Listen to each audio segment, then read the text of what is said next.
Assalamualaikum warahmatullahi wabarakatuh. Balik lagi di channel Aquaderhana. Hari ini kita akan membahas video lanjutan minggu lalu. Sesuai janji, Minggu lalu aku hari ini hari ini bajunya nggak ganti. iya hari ini, tapi di video Maksudnya tayangnya jeda satu minggu. maksudnya. Nah, lanjut. Jadi mengenai peluang bisnis aquascape. Jadi masih dalam kondisi yang sama, pandemi COVID-19, jadi tetap jaga jarak dan selalu pakai masker. Ya, langsung saja ke pembukaan awal tentang bagaimana sih untuk memulai bisnis tanaman aquascape ini. Bagaimana proses awal dari farm Aquaderhana ini? Bagaimana Bang, awalnya kita tuh untuk memulai aquascape dari awal? Mulai tingnya atau mulai farm ini? Dijelaskan semua lah supaya kawan-kawan tuh termotivasi kan, yang pencinta-pencinta tanaman aquascape. Ngerokok dulu, mantap ngerokok dulu biar enak ngomong. Ngopi Bang. Jadi gimana sih? Kalau saya mungkin penyampaian mengenai gimana sih teorinya merencanakan membangun sebuah farm untuk aquascape. Jadi skalanya mungkin nggak hanya untuk kita pakai sendiri, tapi untuk skala jual atau memenuhi permintaan pasar. Mungkin ini nggak juga memastikan sistemnya kita nilai benar, tapi ini salah satu mungkin memberikan pandangan kepada kawan-kawan. Salah satu caranya mungkin seperti ini Untuk menjadi pengusaha muda. Langsung aja. Jadi untuk gimana sih kita bikin sebuah farm yang mungkin skalanya untuk skala jual, mungkin ada juga kita masukin ke toko-toko besar begitu, ataupun istilahnya kalau dalam bahasa ekonomi retail atau retailing lah. Kalau teorinya itu ada yang namanya istilah analisis SWOT. Mungkin kawan-kawan juga tahu analisis SWOT. Apakah nanti pembahasan kita panjang lebar di bolak-balik di situ di analisis SWOT tersebut? Mungkin enggak, cuman kita yang mau bahas itu cuman apa sih yang penting, cuman apa juga yang mengerti di masyarakat. Kalau mau kita sebutin ya dari SWOT-nya ya panjang lebar kemungkinan, cuman nanti kita sebutin juga sesuai kepanjang dari SWOT tersebut. Itu dari kata S awalnya itu strength, jadi kekuatan kita siapa nih? Kekuatan kita ya salah satunya kita dari hobi. Kalau udah hobi, bicara hobi pasti kita selalu suka gitu. Nah mungkin itu jadi kekuatan. Kemudian juga lanjutannya dari huruf W itu kan weakness. Weakness itu ya kelemahan kita. Kelemahan kita ini apa? Lokasi kita ini istilahnya dukung atau enggak? Mungkin itu yang paling berpengaruh kalau misalnya kita membangun farm. Banyak sih seperti itu kawan-kawan. Kemudian untuk O-nya, untuk O itu opportunity, mungkin peluang. Nah, di sini mungkin yang mau kita bahas selanjutnya itu adalah peluang. Untuk peluang yang kita bahas selanjutnya kita yang T dulu. Yang T itu kan threat, ancaman kita ya, misalkan ada kawan-kawan sejenis yang, maksud saya bukan kawan-kawan sejenis kayak hewan, Makhluk hidup, maksudnya itu binatang. kawan-kawan yang lain juga mungkin ada yang mau bikin farm. Jadi nanti kalau udah tokonya banyak yang bikin farm banyak, mungkin ada persaingan di situ, mungkin ancaman. Jadi kita langsung aja bicara peluang. Apa sih yang harus kita perhitungkan dari peluang? Dimana sebuah peluang nanti mempengaruhi keberlangsungan dari usaha itu, khusus di sini mengenai farm, untuk farm aquascape. Jadi untuk peluang itu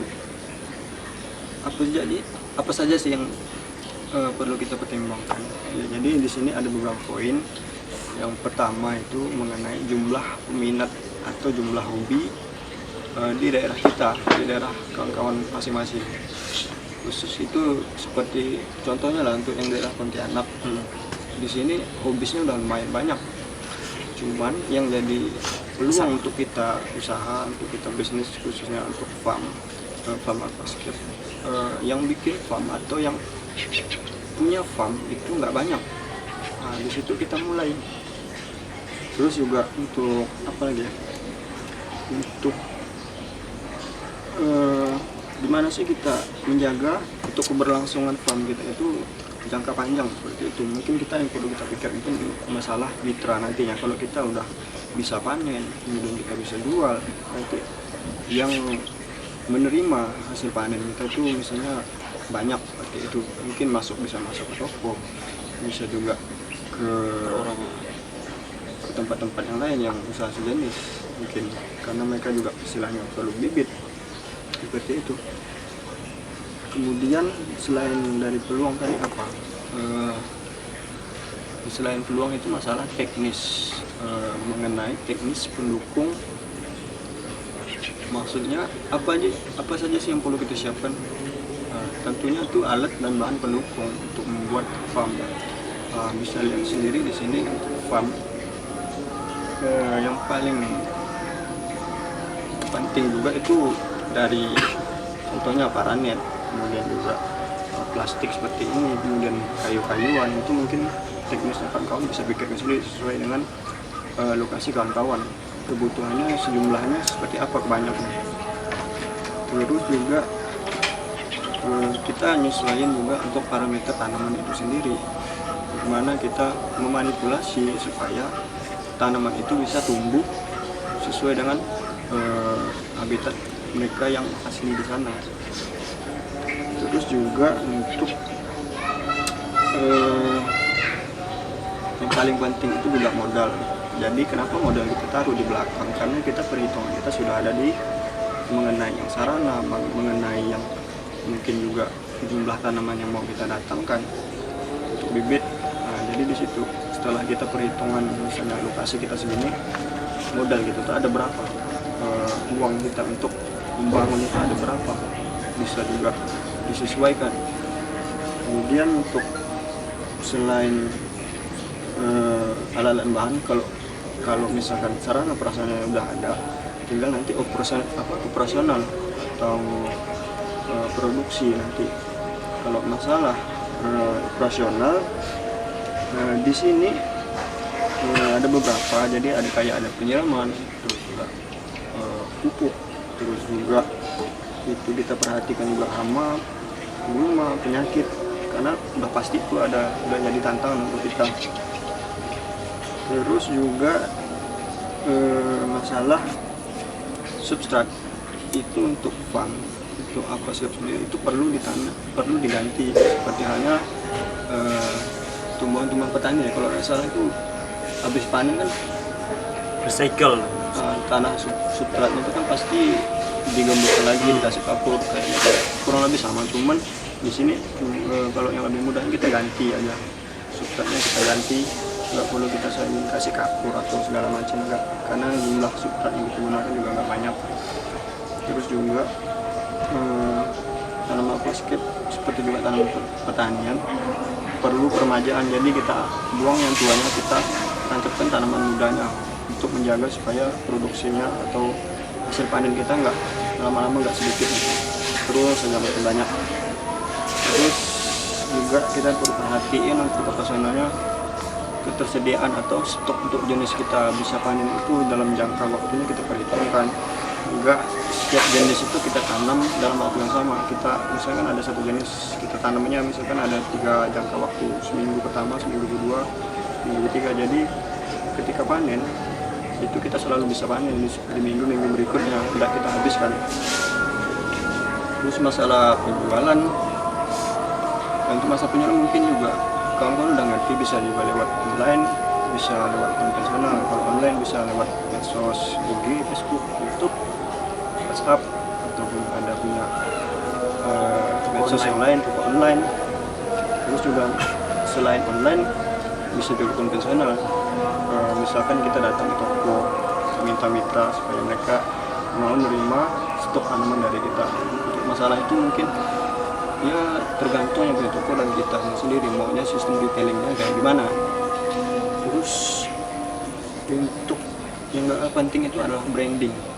Nah, branding itu sangat penting untuk keberlangsungan usaha. Gimana sih usaha kita itu lebih diperhatikan oleh calon pembeli atau customer?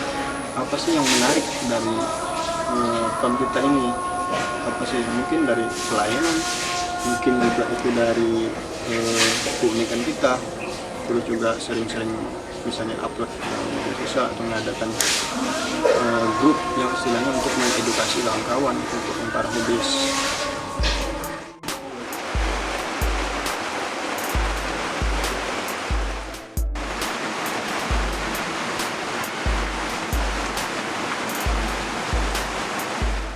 Ya mungkin ini saja yang dapat kami sampaikan. Jika kalian suka dengan video ini, jangan lupa tekan tombol like, jangan lupa untuk berlangganan channel kami dengan klik subscribe, dan untuk teman-teman yang sudah subscribe channel kami akan mengadakan giveaway untuk channel Aku Derhana ini. Jadi jangan lupa untuk subscribe ya. Ya, sampai berjumpa lagi di video-video berikutnya. Semoga kalian mendapat informasi atau ilmu dari video ini. Terima kasih. Wassalamualaikum warahmatullahi wabarakatuh.